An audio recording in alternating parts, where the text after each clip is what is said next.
Go ahead and get comfortable. Pour yourself a hot cup of coffee or tea, and let's take a delightful trip down memory lane.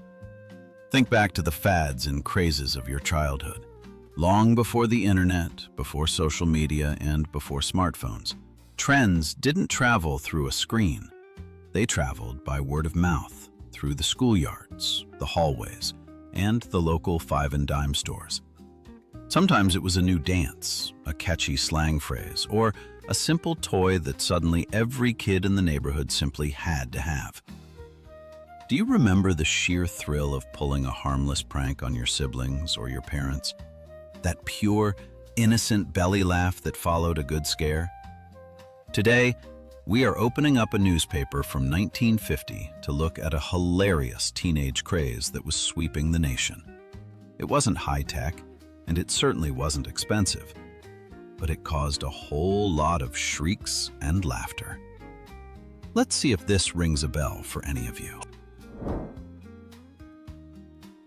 Let's look back at the pages of the Sunday Star, a newspaper published in Washington, D.C. on Sunday, January 29, 1950. Tucked right into the paper was a special column written for the younger crowd, aptly titled, "Among Us Teens." The writer of the column highlighted a brand new obsession that was taking over households under the bold heading, Lizard Deliriums. So, what was this delirious craze? The paper reported that an old trick had returned, and teens were going wild for a little rubber green lizard. According to the article, these incredibly lifelike little rubber reptiles were suddenly popping out of teenagers' drawers and shelves.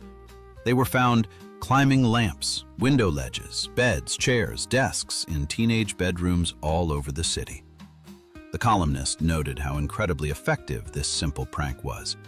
Even if you knew the kids were playing around with them, the moment your mind wandered, you would inevitably let out a squirming jump when you suddenly discovered a little green lizard sitting on your shoe, clinging to your skirt, or even resting in your hair.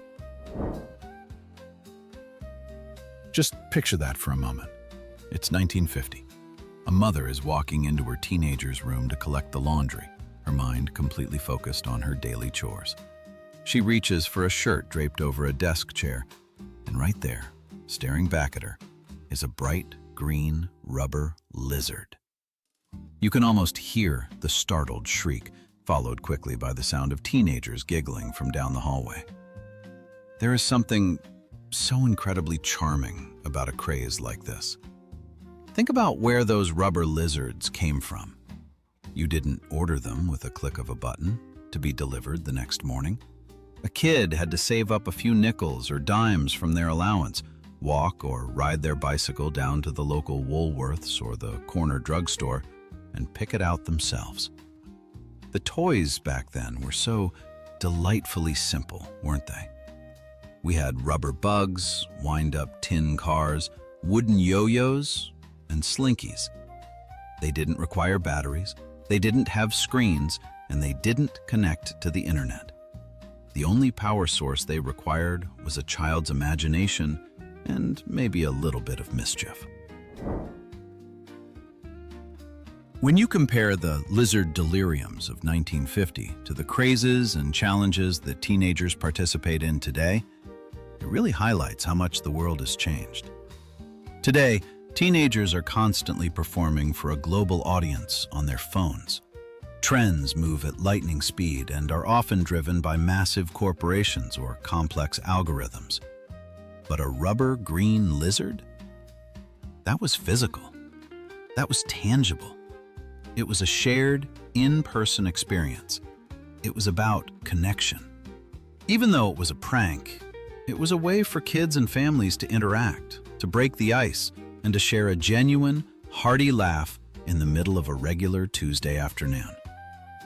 It reminds us of a time when life didn't have to be so serious all the time, and when the simplest things could bring an entire household together, even if it was just to yell at the kids to get that rubber reptile off the kitchen table. We may live in a world of virtual reality and artificial intelligence now, but honestly, There are days when I think we could all benefit from a good old-fashioned rubber lizard to remind us not to take life quite so seriously.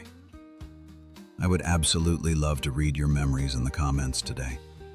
What was your favorite toy craze when you were growing up?